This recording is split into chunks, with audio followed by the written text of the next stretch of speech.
Bonjour chers frères et sœurs, Euh, nous sommes encore là ce matin pour vous présenter la rhapsodie des réalités du jour.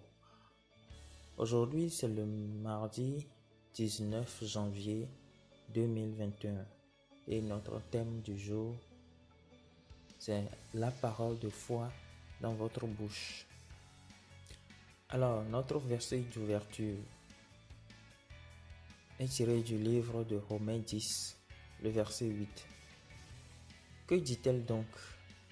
La parole est près de toi, dans ta bouche et dans ton cœur. Or, c'est la parole de foi que nous prêchons. Alors notre homme de Dieu, le pasteur Christ, dit: la parole de Dieu dans votre bouche, c'est là où se trouve la victoire. 2 Corinthiens 4, verset 13 dit: et comme nous avons le même esprit de foi qui est exprimé dans cette parole de l'Écriture, j'ai cru, c'est pourquoi j'ai parlé. Nous aussi, nous croyons, et c'est pour cela que nous parlons. Vous êtes un vainqueur en Jésus-Christ. Et vous maintenez cette victoire par vos paroles pleines de foi. Peu importe ce qui se passe autour de vous, parlez comme un vainqueur. Parlez justice, parlez succès, gloire et excellence. Les vainqueurs ne parlent pas de peur, de manque ou de faiblesse. Ils expriment la sagesse de Dieu. Cependant, c'est une sagesse que nous prêchons parmi les parfaits. Sagesse qui n'est pas de ce siècle, ni des chefs de ce siècle. Nous prêchons la sagesse de Dieu mystérieuse. Référence 1 Corinthiens 2, versets 6 à 7. D'autres pourraient être accablés par l'obscurité dans le monde d'aujourd'hui, la décimation des marchés mondiaux et des économies mondiales. Rien de tout cela ne devrait vous ébranler, parce que vous n'êtes pas de ce monde. Lorsque les hommes sont abattus, vous devez dire: je suis élevé. Les cordeaux me sont échus. Les cordeaux me sont échus dans les lieux agréables.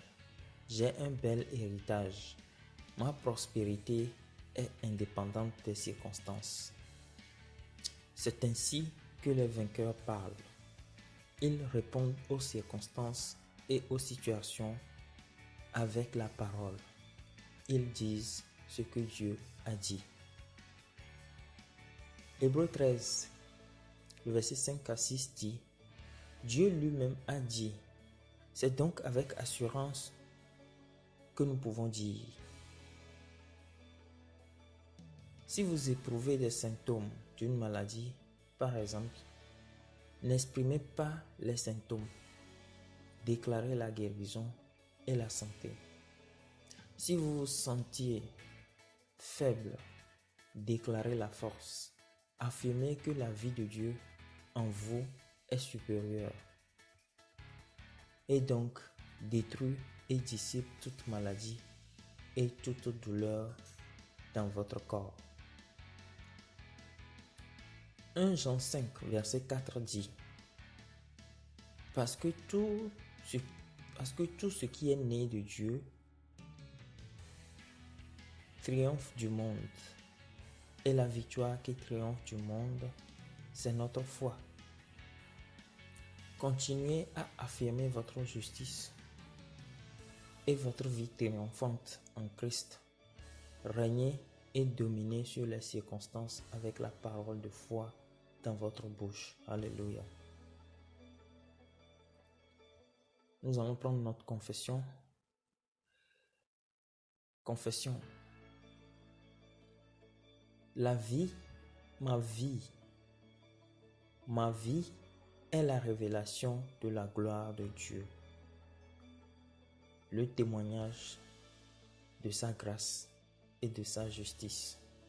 Je suis victorieux toujours et en toutes choses, fécond, productif et efficace dans le ministère de l'Évangile. Alléluia. Alors, pour l'étude approfondie, nous allons lire Marc 11, le verset 22 et le verset 3, et Josué 1, le verset 8. Pour l'étude de la Bible en un an, Matthieu 13, le verset 24 à 43, et Genèse 44 et Genèse 45. Pour la lecture de la Bible en 2 ans, on va lire Matthieu 7, le verset 21 à 29 et Genèse 19. Alors, que Dieu vous bénisse et passez une excellente journée. Bye bye.